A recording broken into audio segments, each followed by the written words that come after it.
Bonjour les amis et bienvenue dans cette nouvelle vidéo. Ici c'est Rodev. Et si vous êtes nouveau sur cette chaîne, sachez que nous parlons d'intelligence artificielle, des outils d'intelligence artificielle et des modèles de présentation PowerPoint.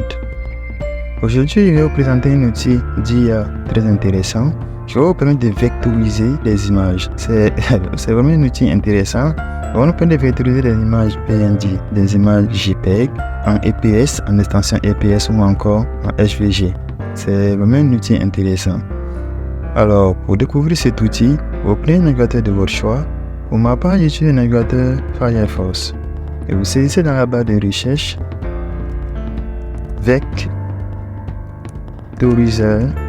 AI. Et vous lancez et vous cliquez sur le premier lien.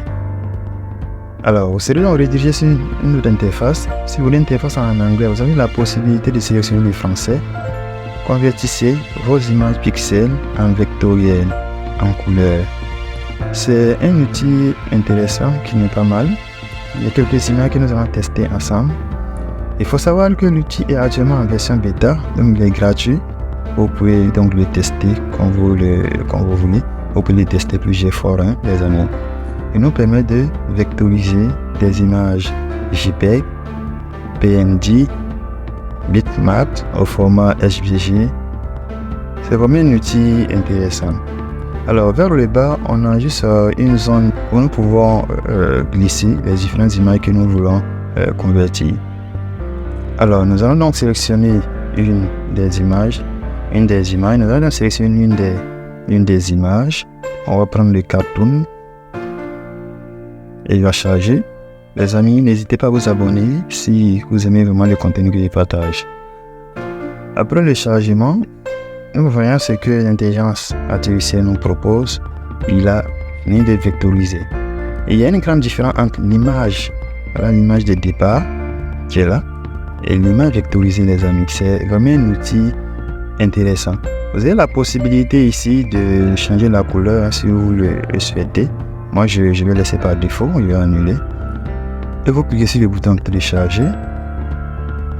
Alors, vous serez donc redirigé sur une autre interface. Vous avez la possibilité de sélectionner le type, alors le format des fichiers que vous voulez, que ce soit en SVG, en EPS. Moi, je le télécharge en EPS généralement. Et je lui laisse toutes ces informations par défaut. Et je vais cliquer sur télécharger.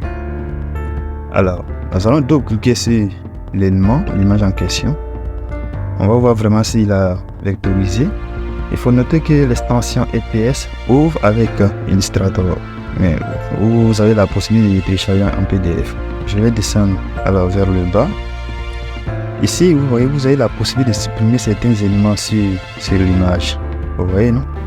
Vous avez aussi la possibilité de presser sur CTRL par exemple ou commande pour supprimer certains éléments qui se trouvent sur l'image. Vous voyez, c'est un outil vraiment intéressant. Il vous permet de vectoriser carrément l'image qui n'était pas au départ modifiable. Maintenant elle est modifiable. Vous allez utiliser une autre image, ok, cette image par exemple. Ici vous voyez les amis, on a quelque chose de pas mal, mais là j'ai trouvé que la couleur est quand même un peu trop. Vous pouvez le télécharger. Ok. Cette fois-ci, on va le télécharger en PDF pour voir ce qu'il va nous donner. Alors, après le télécharger en PDF, vous voyez les amis, il nous propose ça. C'est un outil qui n'est pas mal. Les amis, je vous laisse donc le tester et me faire un retour dans les commentaires. C'est tout pour cette vidéo. Merci et à très bientôt pour une nouvelle vidéo. Ciao.